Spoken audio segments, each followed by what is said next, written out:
श्री स्वामी समर्थ. एक प्रश्न मनापासून विचारते.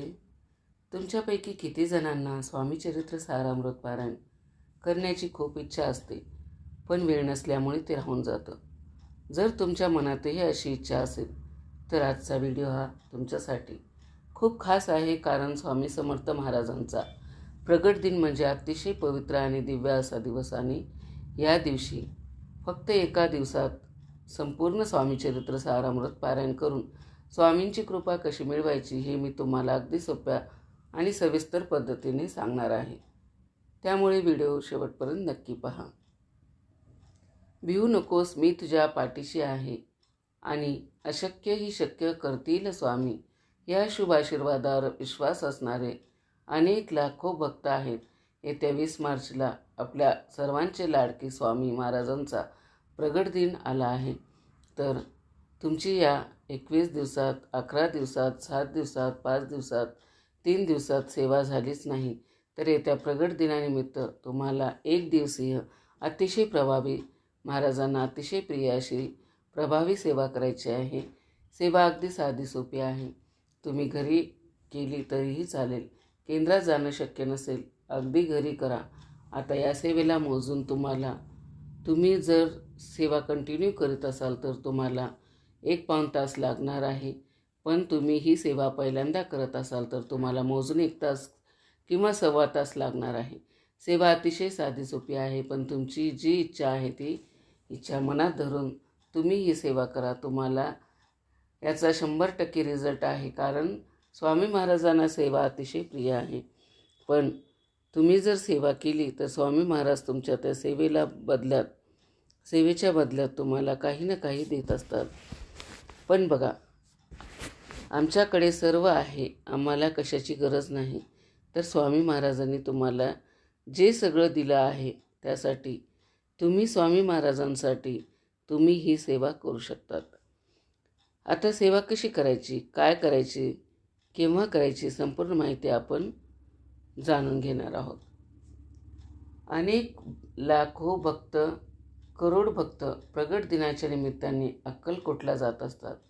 आता अक्कलकोटला जाणे आपल्याला शक्य नाही तर आपल्या आजूबाजूला जर स्वामी समर्थ महाराजांचा मठ असेल, तुम्ही तिथे जाऊ शकतात. केंद्र असेल तिथे जाऊ शकतात. तिथे न चुकता तुम्ही तुमच्याकडून जेही दानधर्म आहे ते करू शकतात. यासोबतच तुमची एखादी सेवा आहे ती सेवा पूर्ण झाली असेल तर तुम्ही तिथे जाऊन खडीसाखर आणि जे नारळ आहे ते देखील अर्पण करू शकता. किंवा तुम्हाला नवीन सेवा सुरू करायची आहे तरी तुम्ही करू शकता. आता महाराजांना अतिशय प्रिय सेवा म्हणजे काय आहे तर तुम्ही रोज नामस्मरण करणं महाराजांना अतिशय प्रिय आहे. त्यासोबत रोज तुम्ही जर स्वामीचरित्र सारामृताचे 3 अध्याय पठण केले, हे सुद्धा स्वामी महाराजांना अतिशय प्रिय आहे. यासोबत तुम्ही गुरुलीलामृत तसेच यासोबतच गुरुचरित्र हे आहे तेच पठण करू शकतात. पण आता हे करणे शक्य नाही तर जे 21 अध्यायाची पोथी आहे ती म्हणजे स्वामीचरित्र सारामृत, ह्याचं जर तुम्ही रोज न चुकता क्रमशः 3 अध्याय वाचले तरीही तुमच्या जीवनामध्ये खूप सारा फरक पडत असतो. आणि महाराज काही ना काही, कोणत्या ना कोणत्या रूपामध्ये तुम्हाला देत असतात. मग बघा, येत्या प्रगट दिनानिमित्त सेवा करायची आहे तर तुम्ही या दिवशी 1 दिवसीय श्री स्वामीचरित्र सारामृताचं पठण करू शकतात. पठण अगदी साधं सोपं आहे. जी पोथी आहे ती अगदी मराठीत आहे. तुम्ही जर पहिल्यांदा हे पाठ आहे किंवा पारायण आहे ते करत असाल तर तुम्हाला सव्वा तास लागणार आहे. पण रोज तुम्ही अध्याय वाचत असाल किंवा तुम्ही त्याच्या आधी सेवा केली असेल तर तुम्हाला मोजून पाऊण तास लागणार आहे. मग काय करायचं, आपल्याला 20 मार्चला सकाळी लवकर उठायचं आहे. जेवढ्या लवकर शक्य होईल तेवढ्या लवकर तुम्हाला उठायचं आहे. त्यानंतर आपले घर पूर्ण आपल्याला स्वच्छ करायचं आहे, झाडून पुसून घ्यायचं आहे. अंगणामध्ये सुंदर रांगोळी छोटीशी काढायची आहे. आपला जो उंबरठा आहे त्या उंबरठ्याला हळदीचं लेपन करायचं आहे. कारण स्वामी महाराज आपल्या घरामध्ये येणार आहेत. त्यामुळे आपल्या घरातील सगळी निगेटिव्ह एनर्जी बाहेर जाते आणि बाहेरची जी पॉझिटिव्ह एनर्जी आहे ती आपल्या घरात येत असते. आपल्या घरात अतिशय सुंदर आणि पवित्र जे वातावरण आहे ते होत असतं. त्यानंतर आपली जी देवपूजा आहे ती तुम्हाला करून घ्यायची आहे. त्यानंतर सगळ्यात महत्त्वाचं आपल्याला आता स्वामींचं सारामृताचं जे पाठ आहे ते करायचं आहे. मग ज्या जागी तुम्हाला ती पोथी एक दिवस उचलता येणार नाही त्या जागी तुम्हाला ती पोथी ठेवायची आहे. त्यानंतर पारायणासाठी पूजेची मांडणी करायची. त्या ठिकाणी आपल्याला अगदी स्वच्छ थोडंसं गोमूत्र टाकून पाणी टाकून स्वच्छ ती जागा पुसून घ्यायची आहे. त्यानंतर खाली आपण एक स्वस्तिक किंवा छोटीशी रांगोळ काढायची आहे. त्यावर छोटं चौरंग ठेवायचं आहे. त्यावर लाल किंवा पिवळे स्वच्छ कपडा अंतरायचा आहे. त्यावर स्वामी समर्थ महाराजांची मूर्ती किंवा फोटो ठेवायचे आहे. मूर्ती असेल तर मूर्तीला अभिषेक करायचा आहे. मग अभिषेक कसा करायचा तर आपण बघू. मूर्तीला प्रथम पाण्याने त्यानंतर दुधाने अभिषेक करावा किंवा पंचामृताने देखील करू शकता. अभिषेक करताना षडाक्षरी मंत्र म्हणजे श्री स्वामी समर्थ या षडाक्षरी मंत्राचा जोपर्यंत तुम्ही अभिषेक करणार आहे तोपर्यंत तुम्ही या मंत्राचं पठण करायचं आहे. तुम्ही पवमान सूक्त यासोबतच रामरक्षा यासोबतच विष्णू सहस्त्रनाम मंत्र 11 वेळेस बोलू शकता. त्यासोबतच अथर्व शीर्षाचं पठण करू शकता. श्री स्वामी स्तवन म्हणू शकता. तुम्हाला जसा वेळ असेल तसं तुमच्याकडून सेवा होणार आहे. असेल तशीच करायची सेवा, क्रमशः करायची असं नाही.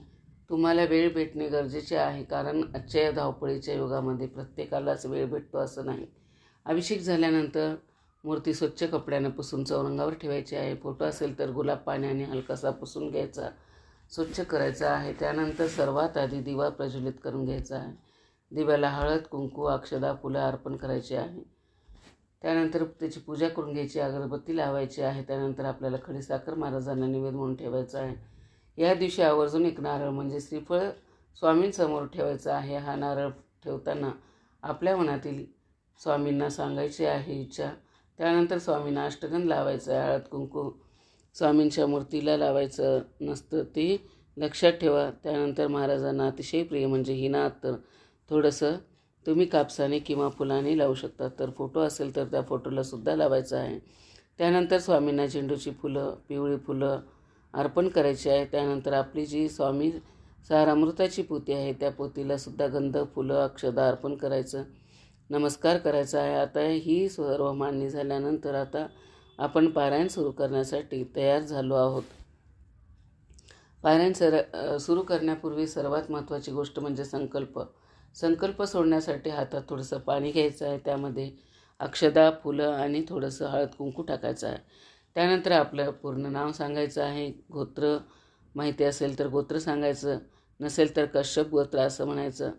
आणि त्यानंतर आपण स्वामी चरित्र सारामृत 1 दिवसीय पारायण करत आहोत आणि कोणत्या इच्छेसाठी करत आहोत ते सांगायचं आहे. यानंतर ते पाणी ताटात सोडायचं आहे. हे पाणी नंतर झाडाला टाकू शकता. संकल्प झाल्यानंतर सर्वात आधी स्वामी स्तवन म्हणायचं आहे. त्यानंतर श्री स्वामी समर्थ या मंत्राची 1 माळ जप करायचा आहे.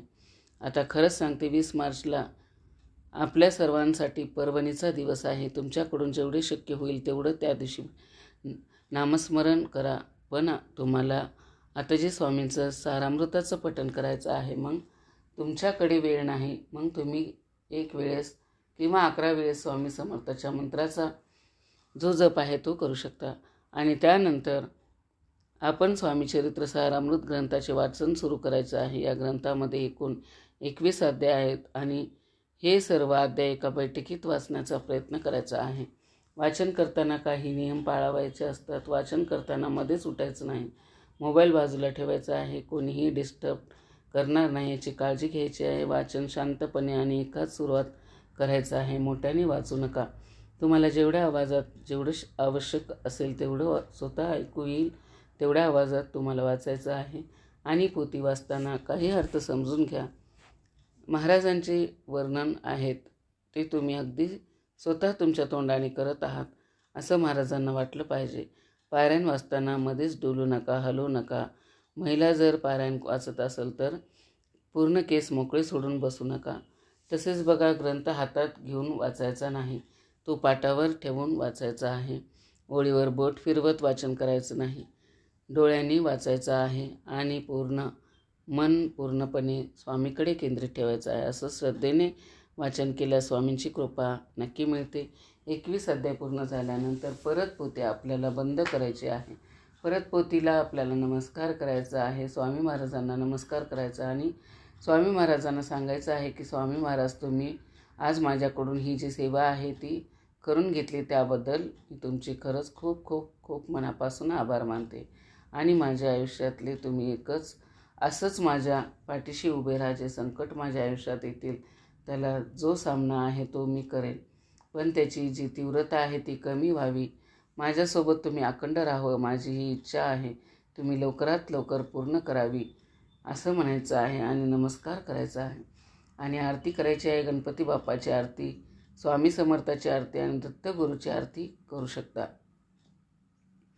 त्यानंतर तुम्ही स्वयंपाकघरात जेही करणार आहात, पुरणपोळीचा नैवेद्य महाराजांना अतिशय प्रिय आहे, कांद्याची भजी अतिशय प्रिय आहे, त्यासोबत बेसनाचे लाडूसुद्धा महाराजांना खूप आवडतात. पण शक्य नसेल तर तुम्ही जेही घरात बनवणार असाल तो नैवेद्य महाराजांना तुम्हाला दाखवायचा आहे. त्यानंतर तो नैवेद्य जो आहे तो तुम्ही घरामध्ये फक्त घरातल्या व्यक्तींनी अर्धा एक तासाने तो घ्यायचा आहे आणि सर्वांनी खाऊन टाकायचा आहे.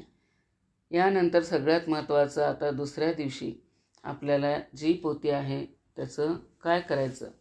जी पोथी आपल्याला फुलं, गंध आणि अक्षदा घ्यायची आहे ते आपल्याला पूर्ण पोथीवर टाकायचे आहे. नमस्कार करायचा आहे. गुरुर् ब्रह्मा गुरुर्विष्णू गुरुर्देव महेश्वरा, गुरु साक्षात परब्रह्म तस्मै श्री गुरवे नमः हा मंत्र म्हणायचा आहे. स्वामी महाराजांना नमस्कार करायचा आहे.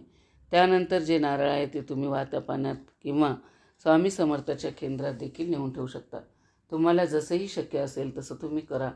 त्यानंतर जी पोथी आहे ते आपल्याला नेहमीच्या ठिकाणी ठेवायची आहे. बाकीच्या ज्या वस्तू आहेत त्या व्यवस्थित ठेवायच्या आहेत. आपली जी जागा आहे ती आपल्याला स्वच्छ पुसून घ्यायची आहे. अशा पद्धतीने तुम्हाला एक दिवशीय स्वामी चरित्र सारामृत पठण करायचं आहे, पाठ करायचा आहे. शक्य असल्यास या दिवशी अन्नदान करण्याचा प्रयत्न करायचा आहे. तरीही हे ते उद्यापन मानलं जातं. खरंच सांगते, एक दिवसाने सुद्धा तुमच्या आयुष्याचं सोनं होणार आहे. बघा, अतिशय साधी पण अतिशय ही प्रभावी सेवा आहे. श्रद्धेने आणि मनापासून केलेले एक दिवसीय स्वामी चरित्र सारामृत पारायण भक्तांच्या आयुष्यात सकारात्मक बदल घडवून आणतं. स्वामी भक्ताच्या अडचणी दूर होतात, मनाला शांती मिळते आणि स्वामींची कृपा सदैव आपल्या पाठीशी राहते. तर तुम्हीही स्वामी प्रगट दिनाच्या दिवशी हे एक दिवसीय पारायण नक्की करा. निश्चित तुम्हाला याचा फरक पडेल. व्हिडिओ कसा वाटला कमेंट करून नक्की सांगा. चॅनलवरती जर नवीन असाल तर चॅनलला सबस्क्राईब करा. शेवटपर्यंत माझा व्हिडिओ ऐकला त्याबद्दल आपल्या सर्वांचे मनापासून आभार. श्री स्वामी समर्थ.